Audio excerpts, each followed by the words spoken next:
sides are different, and it's probably the most confusing one.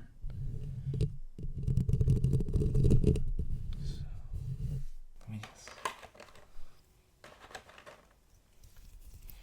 These are some squishy cubes that I got from Shane. They're really squishy. You can hear them, right? Squishy.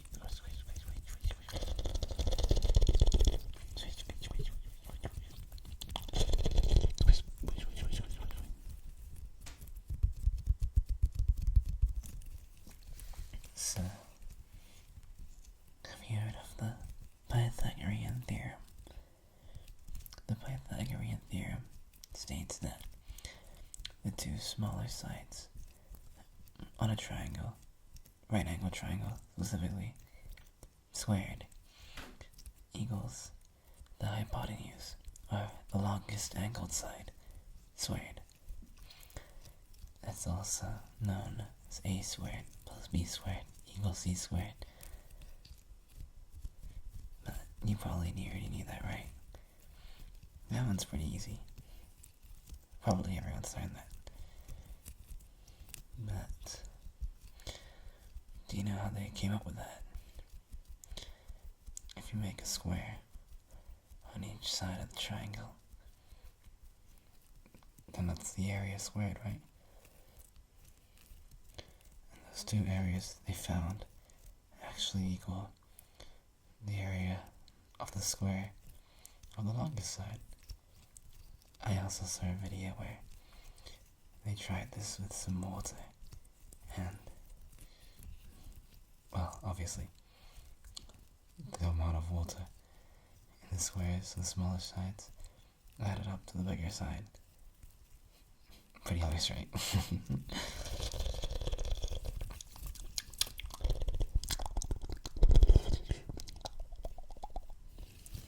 Alright, let's try this. This is a brush that I got with my mice. Oh, my gaming mouse.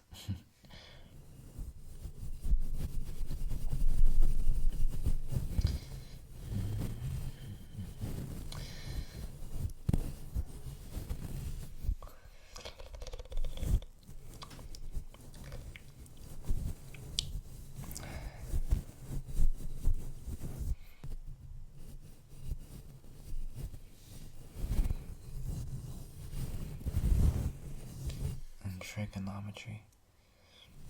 Literally, trigo means triangles, so it's the triangle geometry. And there are three main functions that you have to know. And there's also like 12, but that doesn't matter. We don't talk about 6 of them. So,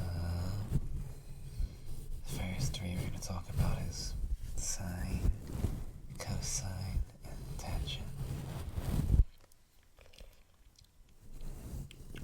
But what do these functions mean? First, we should look at the right angle triangle. So, just imagine a right angle triangle, right? And you pick a random angle that's not the right angle. You name the sides accordingly. The longest side is the hypotenuse. Then the one that makes up the angle, we call the angle theta. The one that makes up the angle is the adjacent. And then the other one, directly opposite, is called the opposite. So these 3 trigonometric functions are basically the ratios of the sides. So when you plug in the angle theta, you can find the ratio of the sides. Basically, this helps us with finding out an unknown side, an unknown angle. With the Pythagoras theorem, you have to know at least 2 of the sides. But with the trigonometric functions, sine, cosine, and tangent, you can figure out with just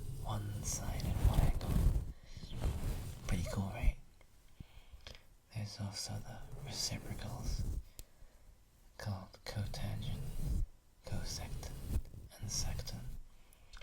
They're basically the ratios of sine, cosine, and tangent, but swapped. Cotangent is the reciprocal of tangent for some reason.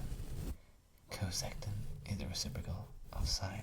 Don't ask me why they said that. I don't make the rules here. And sectant is the reciprocal of cosine. Basically, you remember which one is which by using the mnemonic SOHCAH. SOH, CAH, and TOA. S for sine, O and H for opposite over hypotenuse, C for cosine, AH for adjacent over hypotenuse, and T for tangent, and OA for opposite over adjacent. It'd be best to memorize these. They are very important. Alright.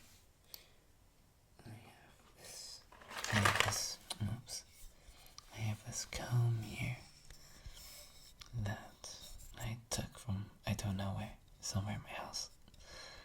I can just also tap on it. Like that.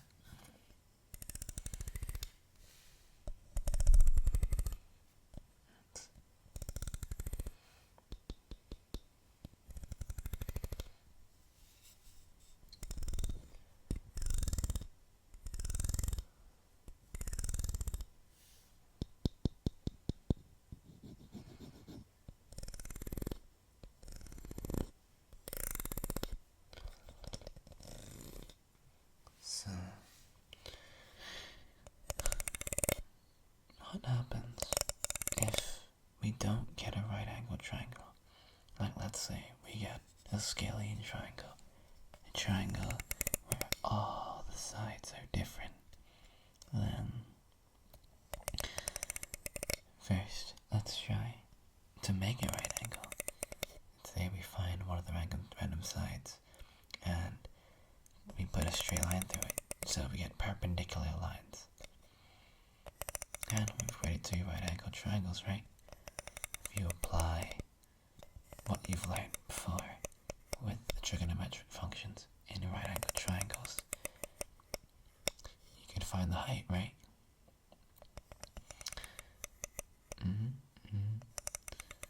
So let's name the triangle ABC, and the angles directly opposite those sides are named accordingly. So the angle opposite side A is angle big A. The angle opposite side B is called big B, and so on. So, when you look at, let's say, take A, for example, you want to use angle A, then you'll take the other two sides. Let's say you want to take sine, right? You take the opposite and the hypotenuse. Then you get something like sine of angle A equals C over A, or I think it's A over C. So, if you multiply, you get big side A equals C sine angle A. And if you do the same for the other side, it'll actually come out to A sine angle C. Then, if you divide by both, okay, well, you can equate both of them because they're both the height, right? I said something wrong earlier, but whatever. C sine angle A is the height. Let's say that. Then, if you look at the other one, the other half, you get the same thing. So, C sine angle A is also equal to A sine angle C. So,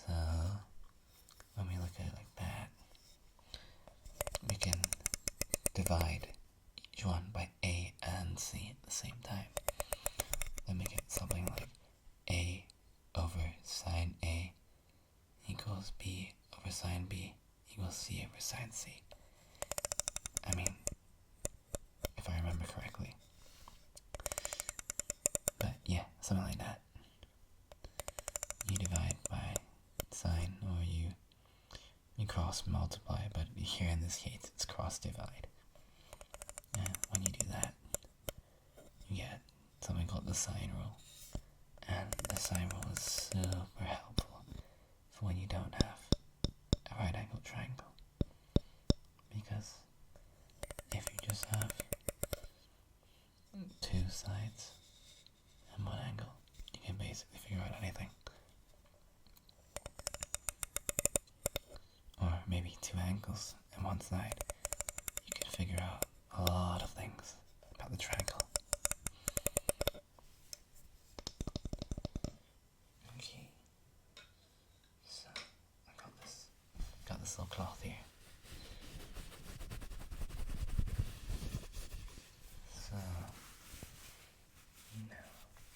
now there's another rule. If there's the sine rule, there's obviously gotta be rules for other trigonometric functions, right? Well, okay, not for tangent, but there's something called the cosine rule. And honestly, I'm really not bothered to think about the proof. It's like 3 a.m. right now, and I'm really tired. So. But just know that the cosine rule is a squared equals b squared plus c squared minus 2bc multiplied by cosine of angle A. Basically, this helps us when maybe we know one angle and two sides, but that side doesn't correspond to the angle that you have. So let's say you have angle A and you have side B and C, but not side A. That's kind of sad. But yeah, let's say you don't have them. You can use the cosine rule. The cosine rule also works when you put B and C as what you want to find. So you have to put B squared equals A squared plus C squared minus 2AC. And cosine angle B, basically. So you just switch around the letters a little bit, but it's basically the same thing. Okay.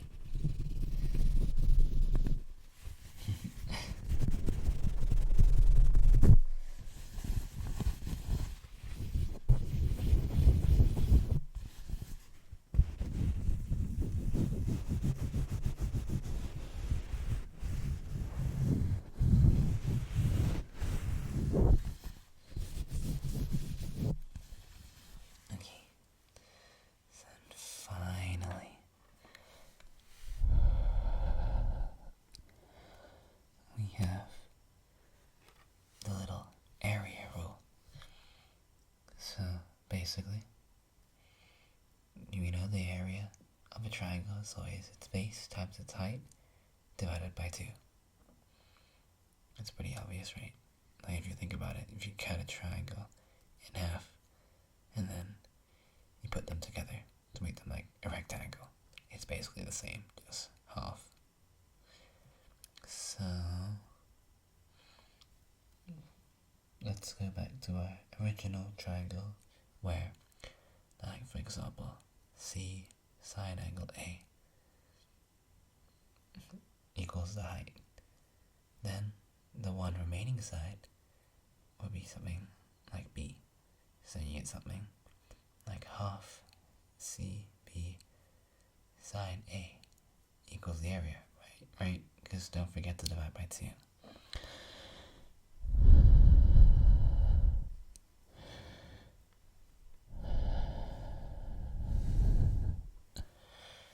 Never forget to divide by 2. And if you rearrange it a little bit, you get something like half AB sine C is the area. this, we can just name anything A, B, and C. But the general form is area equals half AB sine angle C.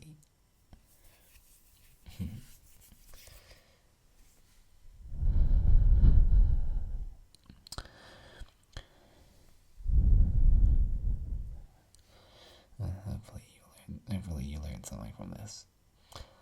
I mean, what I think is trigonometry on its own is one of the easiest concepts, because it's just regurgitating formula. But it does get a little bit difficult when you get those circles and those bearings. From what I remember, it's basically simple bearings, I guess, is just a clockwise motion, and you're calculating at 360 degrees. Oh yeah, be careful. They might ask you for your answer in radians.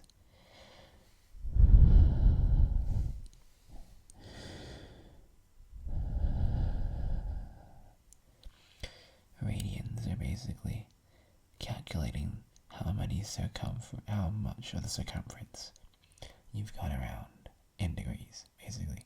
So degrees up to 360, but those are 360 arbitrary points, so they're not exactly the most accurate. And we know the circumference is just pi times diameter, right? So we take the whole circumference, pi to 2 pi radius. We take the whole circumference, so we have 2 pi. And so an entire 360 degrees would be 2 pi. Then 1/2 would be pi, and then a quarter would be pi over 4.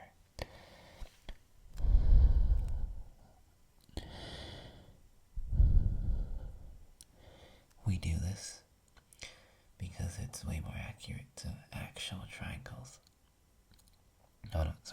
Actual circles. 360 degrees is just not accurate enough for us, I guess. Oh yeah, there's also the weird trigonometric graphs. Sine and cosine and tangent, they all have very unique graphs. So instead of going by a simple, the x value or input value being the x-axis and the function output being the y-axis, we go through things called periods and degrees, where the x-axis is periods, where you go through periods like 0, then pi, then 2 pi, and 3 pi. And the y-axis is degrees, going from 0 to 360. So the sine, it's kind of like a helix almost when you put sine and cosine together, but it's like a wave, like a transverse wave. Don't worry if you don't know that. That's some physics stuff. But the sine will start dipping downward and it'll drop to 0 degrees by the period pi, 1 pi, then go upwards until it reaches 360 degrees at 2 pi, and it'll keep going up and down and up and down and up and down.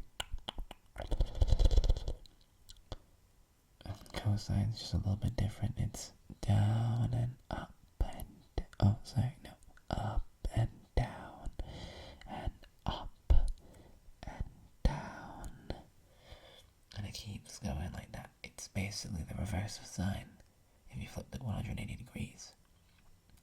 Now, tangent's a little bit different. Creates all these weird and funky lines, and honestly, I'm a bit too lazy to talk about it, but if you're really interested, you can go and search up the tangent graph. It looks very, very interesting. And I'm not bothered to talk about it right now. Sorry. And that leads us on to the final topic, which is trigonometric identities. This is the worst of the worst. The reason why it's so difficult. Sometimes they give like a few of them on like the front page of an exam book, but like sometimes I just don't, and it's so weird. So there are some trigonometric identities that equals 1, assuming that both angles inside both functions are both theta. Yeah, that one's pretty cool. Then sine over cosine, sine theta over cosine theta equals tangent theta. Yeah, so that one's pretty cool, I guess. There are like a bunch more, including the reciprocal functions, but I'm not bothered to memorize them all. I know you have to memorize a lot once you get to integration and differentiation, but I really don't want to do those. I'm not prepared for exams.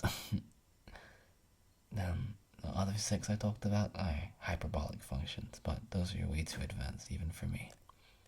Even for someone that learns a lot ahead, has probably learned some math that I don't even need, to be honest. It's always great to learn ahead. Learning ahead cheers you up all the time. It cheers me up too. Though I have been slacking a bit lately. Been very busy with learning art and starting this YouTube channel. Yep. So, that's all you really need to know about trigonometry, I guess, for GCSEs. Oh my god, my leg is falling asleep. I think I might have to finish this up. So, I hope you learned a lot about trigonometry today, and I doubt any of you will really use this for sleep, but if you are drifting away